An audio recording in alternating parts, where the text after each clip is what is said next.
change and the difficulties that come with change. Certain change feels very difficult. And I want to raise this because a number of my coaching clients, both like professionals, business owners, they complain about change. They find it difficult.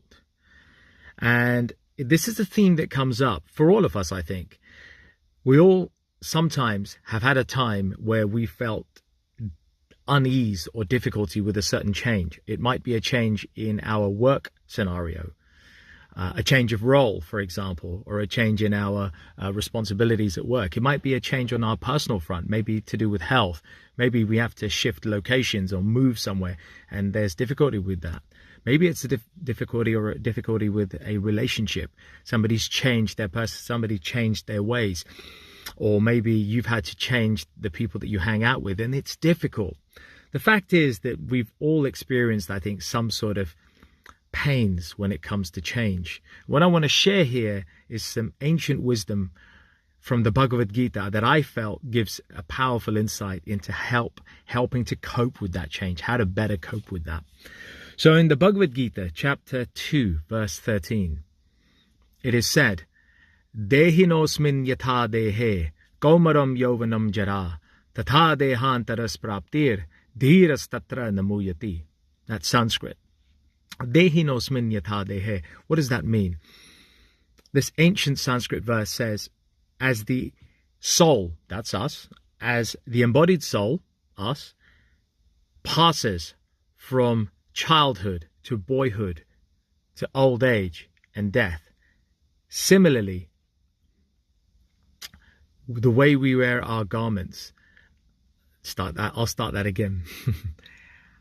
As a person puts on new garments and then gradually changes them when they're old and then puts on new garments again, similarly, the body moves from boyhood to adulthood to old age and then death.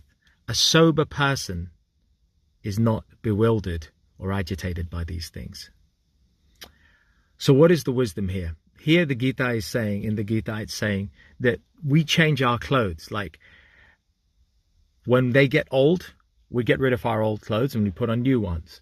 So similarly, the body is also changing all the time. And at the time of death, that transition, we simply just get a new body. That is, we put on a new garment, a new piece of clothing. That's the wisdom here. And that's what Krishna is trying to say in the Bhagavad Gita here. So what does this wisdom do with change? Well, here's my insight, my take. I feel there are several insights that can serve us here. Firstly, in this analogy in the Gita, Krishna is talking about how we change our clothes when they get old and worn. We put on new ones. Well, here's the thing. When we get a new garment, when we get some new item of clothing, right? Sometimes, we've had those scenarios where that piece of clothing is perhaps a little too tight or a little too loose. What do? Sometimes we can take it to a tailor. Like if it's a nice suit and if it's a little baggy, then we'll get it adjusted so it fits a little bit better. Or if it's a little tight, there's a little way you can take it to a tailor and they'll adjust it so that it can fit better. So that is to say, you'd make the adjustment to the suit. Or take, for example, a pair of jeans. Sometimes you get a pair of jeans or a denim jacket, for example, especially, it can be a little tight in the beginning, but after a while, you kind of fit into it. Some of you may have had leather shoes. They can be a little tight, or trainers, right? They can be a little tight in the beginning, but the more you wear them in, the more they fit you, the more you get comfortable with them. And so it is with change. When changes happen in our life, perhaps we can use these insights here. Number one, if a change is feeling uncomfortable, why don't we see what we can do? Why don't we take it to the tailors? That is to say, why don't we come up with ways to adjust to that change better? How? For example, let's say it's a work situation and you've got to change a role or a change of manager, and that manager's really kind of a bit of a tough person. Well, in your work scenario, you would use that change to say, okay, how can I make an adjustment here? What can I do? For example, you might go and lean on somebody who already is friends with that manager to help build that relationship, somebody who's a middle person to help you to navigate the relationship with the manager better. Or, for example, you might have a scenario where you might have things to learn. So you go and learn the new things that you need to in your role in order to better hang out with that manager, to better have rapport with that manager.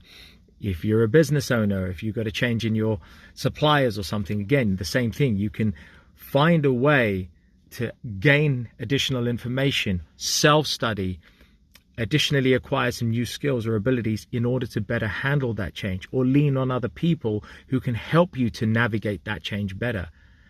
So that's one way. Another scenario, for example, is, we've got a difficult situation with our personal lives. Let's say we've had to move somewhere, or we've had a change of circumstances in our finances or in our location. Well, just like that pair of jeans, we can remember that when we first wear it, it's going to be tight. We know that it's going to be uncomfortable. Just like those pair of jeans or trainers, they're going to be stiff, they're going to be inflexible. But we know in our mind that it's going to loosen up, it's going to fit. So similarly, we can apply that same mindset when we encounter a difficult change. We change our thinking. We reframe the perspective to say that, look, we know it's not going to last forever. Just like it says in the verse from the Bhagavad Gita, we know that those clothes are there for a finite period of time. And in that, it'll be tight in the beginning. It might be uncomfortable. We know that gradually we'll wear into them. But secondly, that piece of wisdom from the Bhagavad Gita teaches us that it's not going to last forever. That is to say, whatever change that we're going through isn't going to be endless. It will have an initial period where it's a little difficult to navigate, it's a little messy, but then just like those pair of jeans, we ease into it, we stretch into it, we fit into it. Or just like those adjustments to the suits that we made, we can make adjustments to navigate the change more easily. And then we know that even that too shall pass. We know that it's temporary. It has a beginning and it eventually will have an end. And so keeping that wisdom in mind from the Bhagavad Gita, knowing that we're only going to wear that pair of clothes, in other words, navigate that change for a finite period of time, helps us to be able to build our resilience almost automatically, because we recognize that this will pass.